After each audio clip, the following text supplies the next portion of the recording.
Greetings, everyone. Welcome to another edition of Killing the College Game with yours truly, the college prep boss herself, Tamika Williamson.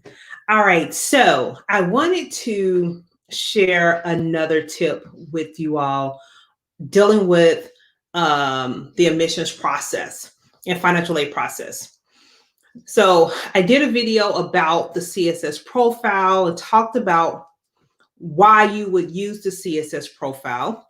I want to now talk to you about fee waivers because believe it or not, you may not know that you could get a fee waiver for the CSS profile. My clients will ask me, should I get a fee waiver? I always tell them it doesn't hurt to ask because all they can do is tell you no. So hint, hint, that's saying when it comes to college applications, ask for those fee waivers. But that's another lesson. We're focusing on the CSS profile. The CSS profile, if you recall, is another document, another application rather, you would have to complete for the financial aid process for a select number of schools. And it goes deeper into your income and all those other things.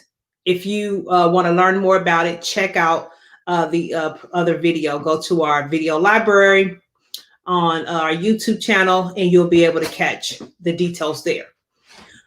But here, for this particular session, we're focusing on the fee waivers. So the simple answer to the question, can I have a fee waiver or can I get a free fee waiver? I'm just like tongue-tied today.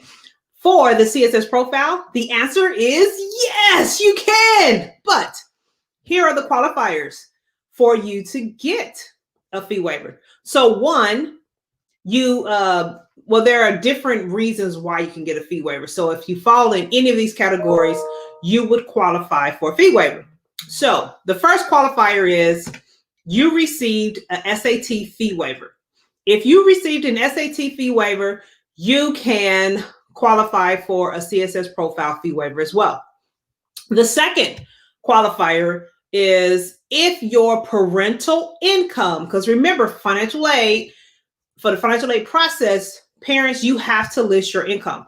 So if your parental income that you report on your application is approximately $45,000 or less, this is total household income based off of a family of 4. So if you fall at the $45,000 mark or less, you would qualify, or your student will qualify for a fee waiver. And the third option, of course, is dealing with students who are ward of the state. So if the student is an orphan or a ward of the state, homeless, legally homeless, foster care, all those designations, and they're under the age of 24, they would qualify for a fee waiver. Now, there are some special circumstances. So if there's a non-custodial parent income that's being reported in the application, they will fall under the $45,000 or less qualifier.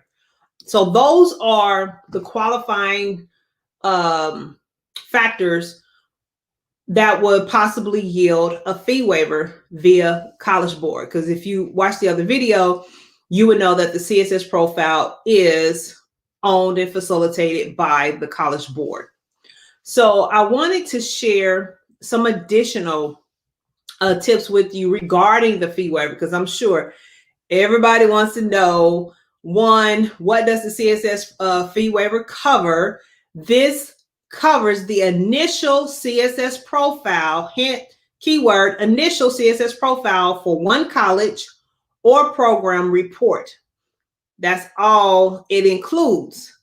Now, what that means is any additional report. So let's say your student applied to 10 schools, and out of those 10 schools, 4 of those schools require the CSS profile. You would have to still cover the $16 per school in order to share that information with them. The CSS profile fee waivers cover all application and recording fees. Now, So it's when you have additional reports when you have to pay the money. Okay.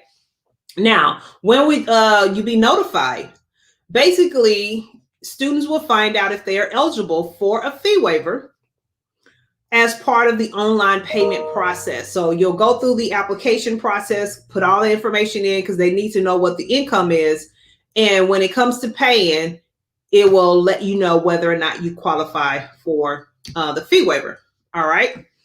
Now, I know sometimes we have students who are U.S. citizens and they live abroad. I had a client last year. They lived in Japan, and another one. The parents were in Dubai, but they were actually state bound. But if you are a U.S. citizen living abroad and you trying to find out if you are eligible for a CSS profile fee waiver, the answer, unfortunately, is no. A dependent student custodial parent must live in the U.S. or on a U.S. territory in order to qualify for CSS profile. So that is something to definitely make sure you are aware of. Now, another frequently asked question is, do students who qualify for the SAT fee waiver need to enter a code to get the CSS profile fee waiver? And the answer to that is no. You'll basically log into your profile using the same credentials, and that information would be attached to your account. All right. Now, here's another good question. Will the student who don't qualify for the SAT fee waiver be considered for a CSS profile fee waiver? And the answer to that is yes, because as I explained earlier, there are multiple qualifiers to determine whether or not a fee waiver is granted. All right. So if you don't meet one qualifier, the question is, do you meet the others? So you just have to make sure you provide all the necessary information. Hopefully this has been helpful. I just wanted to give this tidbit because I believe in maximizing time, and I don't believe in spending no more money that's necessary, because you're going to spend enough with this process. Make sure you ask the question. A closed mouth don't get fed.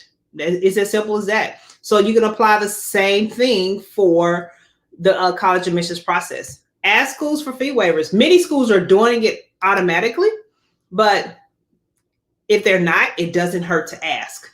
All right. Well, continue to follow us for additional resources and additional information. You could go to our website to get information, crushcollegedebt.com, as well as follow us, join us and follow us in our Facebook community. So there's the link there. If you go to our Facebook community, you'll get more helpful tips and information, as well as scholarship postings, internship postings, etc., that you could potentially take advantage of.